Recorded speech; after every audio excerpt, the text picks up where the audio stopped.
昨日、ジェニン難民キャンプでパレスチナ人1人が殺害されたのだ。ニュースとしてはそれだけなのだが、実はこの1人の背後には43年分の対立があるのだ。43年ってずんだもん。ジェニンってそもそも何なのよ。パレスチナの中でも特別な場所？いい質問なのだ。今日は3つのポイントで深掘りするのだ。ジェニンが紛争の最前線になった歴史、そして国際法との矛盾、最後に日本人として知るべき本当の構造なのだ。ちょっと待ってよ。最前線ってことは普通の町じゃなくて昔から紛争の中心だったってことかしら？まさにそれなのだ。ジェニン難民キャンプは1953年に設立されたのだが、1981年に現在のジェニンに移設されたのだ。以来43年間、ここはパレスチナ武装勢力の重要な根拠地になっているのだ。武装勢力の根拠地だからイスラエルの軍事作戦の対象になるってわけね。でも難民キャンプって民間人が住んでいる場所じゃない？その通りなのだ。ここが問題の核心なのだ。ジェニン難民キャンプには約1万3000人の民間人が暮らしているのだ。地球 90% がパレスチナ人。つまり、武装勢力がいる場所と民間人の暮らしが一体化している状態なのだ。さて、ここからが大事なのだ。イスラエルはなぜ、こんなに頻繁にジェニンで軍事作戦を展開するのか。それは、2002年の第二次インティファーダを経験したからなのだ。インティファーダ、私それ知ってる。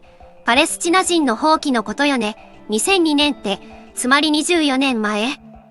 その通り、当時、ジェニンからは多くの自爆テロ犯人が出たのだ。イスラエルはこれを、テロの温床、とみなし、2002年4月にジェニン作戦を実行したのだ。約500人のイスラエル兵が投入され、パレスチナ人52人が殺害されたのだ。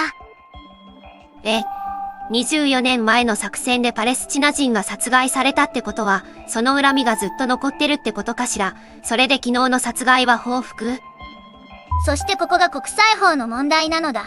イスラエルは自衛権の行使として軍事作戦を正当化する。でも、国際人道法上、民間人が混在する地域での無差別爆撃は禁止されているのだ。つまりね、自衛権がある、と、民間人を傷つけちゃダメ、という2つのルールが衝突しちゃってるってわけ。これ、世界の国が何百年も議論してるテーマなのよ。国連などは、不均衡な対応として批判するのだ。昨年のガザ戦争では、イスラエル側の主張する、軍事目的、と、民間人死亡のバランスが大きくと割れたのだ。